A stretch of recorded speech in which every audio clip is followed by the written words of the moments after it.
ಯಲಹಂಕ ತಾಲೂಕು ಕೋಗಲು ಬಡಾವಣೆ ಬ್ಯಾಟರಾಯನಪುರ ವಿಧಾನಸಭಾ ಕ್ಷೇತ್ರಕ್ಕೆ ಸೇರಿದಂಥ ಕೋಗಲು ಬಡಾವಣೆ ಬಂಡೆ 99 ಸರ್ವೆ ನಂಬರ್ ಅಲ್ಲಿ ಏನು ಕಳೆದ 2 ವರ್ಷಗಳಿಂದ ಅಕ್ರಮವಾಗಿ ಬಾಂಗ್ಲಾ ಮತ್ತು ರೋಹಿಂಗ್ಯಾ ವಿದೇಶಿಯರು ಅಕ್ರಮ ಆಧಾರ್ ಕಾರ್ಡು ವೋಟರ್ ಲಿಸ್ಟ್ಗಳನ್ನೆಲ್ಲ ಕೂಡ ಮಾಡಿಸ್ಕೊಂಡು ಅಲ್ಲಿ ಸುಮಾರು 167ಕ್ಕೂ ಹೆಚ್ಚು ತಾತ್ಕಾಲಿಕ ಮನೆಗಳನ್ನು ಕಟ್ಕೊಂಡು ವಾಸ ಮಾಡ್ತಾಯಿದ್ರು. ಈ ವಿಚಾರವಾಗಿ ಸರ್ಕಾರ ಅಂದರೆ ಅದು ಮೊದಲು ಬಂಡೆ ಜಾಗ, ಬಂಡೆ ಅಂದರೆ ಅದು 106 ಅಡಿ ಆಳದವರೆಗೂ ಕೂಡ ಬಂಡೆಯನ್ನು ತೆಗೆದಂಥ ಒಂದು ದೊಡ್ಡ ಬಂಡೆ ಜಾಗ, ಖರಾಬು. ಆ ಜಾಗದಲ್ಲಿ ಡೆಬ್ರಿಜನ್ ಹಾಕಿ ಮಣ್ಣು ಮುಚ್ಕೊಂಡು ಬಂದಿದ್ದರು. ಬೇರೆ ಬೇರೆ ಕಟ್ಟಡದ ತ್ಯಾಜ್ಯಗಳನ್ನು ಹಾಕಿ ಮುಚ್ಕೊಂಡು ಬಂದರು. ಅದು ಮುಚ್ತಾ ಇದ್ದಂಗೆ ಅಲ್ಲಿ ಕೆಲವರು ಕಾಂಗ್ರೆಸ್ಸಿನ ಮುಖಂಡರು ಮತ್ತು ಬೇರೆ ಬೇರೆ ಮುಖಂಡರುಗಳು ಸೇರಿಕೊಂಡು ಅಲ್ಲಿ ಗುಡಿಸಲನ್ನು ಕಟ್ಟಿಸೋದಕ್ಕೆ, ಮನೆ ಕಟ್ಟಿಸೋದಕ್ಕೆ ಪ್ರಾರಂಭ ಮಾಡಿದ್ರು. ಮೂಲತಃ ಅದು ಸರ್ಕಾರಿ ಜಾಗ ಆಗಿದ್ದರೂ ಕೂಡ ಆ ಜಾಗವನ್ನು ಘನತ್ಯಾಜ್ಯ ವಿಲೇವಾರಿ ಘಟಕಕ್ಕೆ ಕಂದಾಯ ಇಲಾಖೆಯಿಂದ ಹಸ್ತಾಂತರವನ್ನು BBMPಗೆ, ಆಗಿನ ಇಂದಿನ BBMPಗೆ ಹಸ್ತಾಂತರವನ್ನು ಮಾಡಿ 2015ರಲ್ಲಿ ಅದನ್ನು ಕ್ಲಿಯರ್ ಪೊಸಿಷನನ್ನು ಕೂಡ ಕೊಟ್ಟಾರೆ. ಅಂದರೆ ಯಾವುದೋ ಮನೆಗಳಿರಲ್ಲ, ಒತ್ತುವರಿ ಇಲ್ಲ ಅಂಥೇಳಿ ಕ್ಲಿಯರ್ ಪೊಸಿಷನ್ನಲ್ಲಿ ಕೊಟ್ಟಿರ್ತಕ್ಕಂಥ ಜಾಗ ಅದು. ಅದನ್ನು ಉಪಯೋಗಿಸ್ಕೊಂಡಿರಲಿಲ್ಲ ಘನತ್ಯಾಜ್ಯ, ಅದು ಯಾಕಂದರೆ ಅದು ರಿಸರ್ವ್ ಆಗಿಟ್ಟಿದ್ರು. ಅಲ್ಲಿ ಗುಡಿಸಲುಗಳು ಪ್ರಾರಂಭ ಆಯಿತು. ಈ ಥರ 1-2 ಮನೆ ಈ ಥರ ಎಲ್ಲ ಶುರುವಾದ ಮೇಲೆ ಅಲ್ಲಿ 106 ಮನೆಗಳು ಬರೋಕ್ಕೆ ಪ್ರಾರಂಭ ಮಾಡಿದ್ರು. ಈಗಲೂ ಕೂಡ ಇನ್ನೂ ಒಂದಷ್ಟು ಮನೆಗಳನ್ನು ತೆರವು ಮಾಡಲಿಲ್ಲ. ಈಗಲೂ ಕೂಡ ಅಕ್ರಮ ಕಟ್ಟಿರ್ತಕ್ಕಂಥವ್ರು, ಇದೇ ಜಾಗ ಸೇರಿದಂಥವ್ರು ಇನ್ನೂ ಕೂಡ ಸುಮಾರು ಇನ್ನೂ 60-70 ಮನೆಗಳು ಇನ್ನೂ ಹೊಡೆದಿಲ್ಲ. ಪಕ್ಕದಲ್ಲೇನೆ ಅಟ್ಯಾಚ್ಡ್ ಇದೆ, ಸೇಮ್ ಸರ್ವೆ ನಂಬರ್ಗೆ ಅಟ್ಯಾಚ್ಡ್ ಇರ್ತಕ್ಕಂಥದ್ದು. ಸೊ ಅಲ್ಲಿ ಈಗಿನ GBA ಅಧಿಕಾರಿಗಳು, ಘನತ್ಯಾಜ್ಯ ವಿಲೇವಾರಿ ಏನು ಇಲಾಖೆ ಅಧಿಕಾರಿಗಳು, ಅದು ನಮ್ಮ ಜಾಗ ಅಂಥೇಳಿ ಆ ಜಾಗವನ್ನು ತೆರವು ಮಾಡಿದರು. ಅದು ಸರಿ ಐತೆ, ಅದು ಯಾಕಂದರೆ ಅದು ಸರ್ಕಾರಿ ಜಾಗ.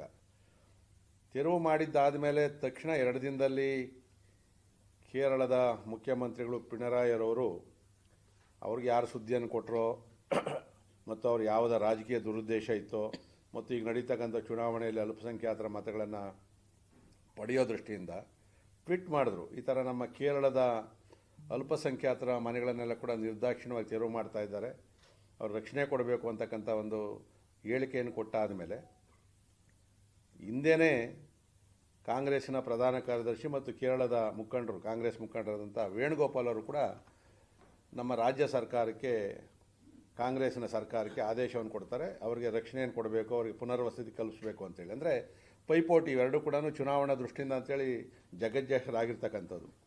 ಅದಾದಮೇಲೆ ಅಲ್ಲಿನ MP ಬರ್ತಾರೆ, ಅಲ್ಲಿನ MLA ಬರ್ತಾರೆ, ಸ್ಥಳ ಪರಿಶೀಲನೆಯನ್ನು ಮಾಡ್ತಾರೆ. ಹೌದು, ಇದು ಅನ್ಯಾಯ ಆಗಿದೆ, ಅದರಲ್ಲೂ ವಿಶೇಷವಾಗಿ ಅಲ್ಪಸಂಖ್ಯಾತರು, ಕೇರಳದವರು ಅಂತಕ್ಕಂಥ ಮಾತನ್ನು ಹೇಳ್ತಾರೆ. ಅದಾದ ಮೇಲೆ ಅಲ್ಲಿಯವರೆಗೂ ಕೂಡ, ಯಾಕಂದರೆ ಅಲ್ಲಿರ್ತಕ್ಕಂಥ ಪ್ರಭಾವಿ ಕಂದಾಯ ಸಚಿವರ ಕ್ಷೇತ್ರ ಅದು, ಅವರು ಇಡೀ ರಾಜ್ಯದಲ್ಲಿ ಯಾವುದೇ ಒತ್ತುವರಿ ಇರಲಿ ನಿರ್ದಾಕ್ಷಿಣ್ಯವಾಗಿ ತೆರವು ಮಾಡಬೇಕು ಅಂತೇಳಿ ಪ್ರತಿ ಶನಿವಾರ ಜಿಲ್ಲಾಧಿಕಾರಿಗಳ ನೇತೃತ್ವದಲ್ಲಿ 106 ಜಮೀನುಗಳನ್ನು, ಎಕರೆಗಳನ್ನು ವಶಕ್ಕೆ ತಗೊಂಡಿರ್ತಕ್ಕಂಥ ಅತ್ಯಂತ ಪ್ರಾಮಾಣಿಕವಾಗಿರ್ತಕ್ಕಂಥ ಮಂತ್ರಿಗಳಿರ್ತಕ್ಕಂಥ ಕ್ಷೇತ್ರ ಅದು. ದುರ್ದೈವ ಏನು ಅಂತಂದರೆ, ಅವರ ಎಡಬಲ ಓಡಾಡ್ತಾ ಇರ್ತಕ್ಕಂಥ ಕಾಂಗ್ರೆಸ್ ಮುಖಂಡರೇ, ವಿಶೇಷವಾಗಿ ವಾಸಿಂ ಅಂಥೇಳಿ ಅವನದೇ ಲೇಔಟ್ ಹೆಸರಿಟ್ಬಿಟ್ಟಾನೆ ಗೌರ್ಮೆಂಟ್ ಜಾಗದಲ್ಲಿ, ವಾಸಿಂ ಬಡಾವಣೆ ಮತ್ತು ಫಕೀರ್ ಬಡಾವಣೆ ಅಂಥೇಳಿ. ಇದು ಅವ್ರ ಗಮನಕ್ಕಿದೆ, ಅದು ಇಲ್ಲ ಅಂತಲ್ಲ. ಆ ತೆರವು ಮಾಡೋವಂಥ ಸಂದರ್ಭದಲ್ಲಿ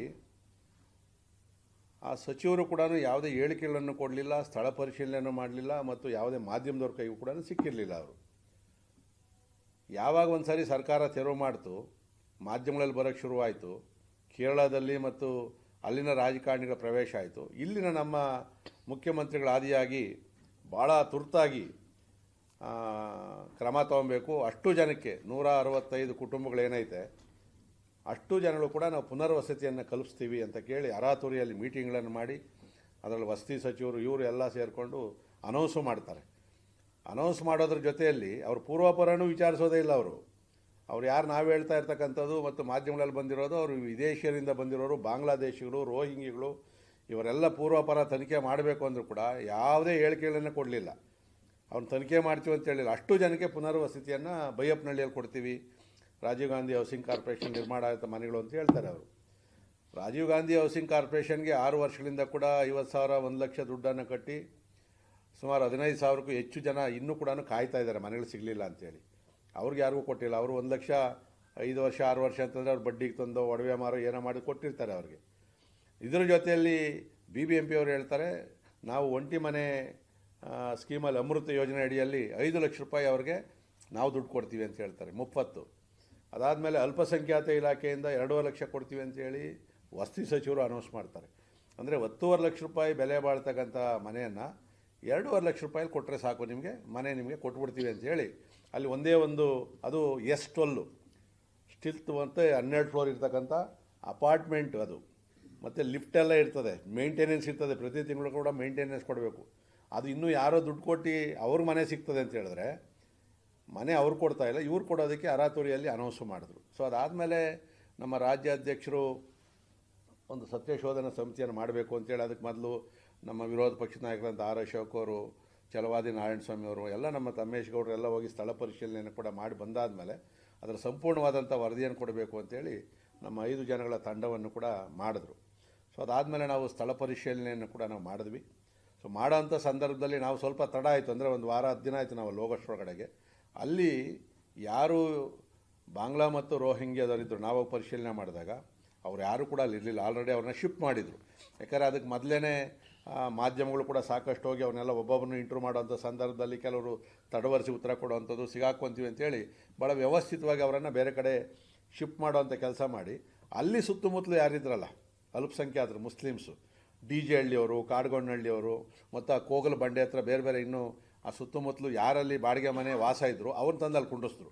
ನಾವು ಯಾರು ಹೋದರೂ ಕೂಡ ನಾನು 20 ವರ್ಷದಿಂದ ಇದ್ದೀನಿ, 15 ವರ್ಷ ಇದ್ದೀನಿ ಅಂತೇಳಿ ಆಧಾರ್ ಕಾರ್ಡ್ ಅವರೆಲ್ಲ ಕೊಡ್ತಾರೆ.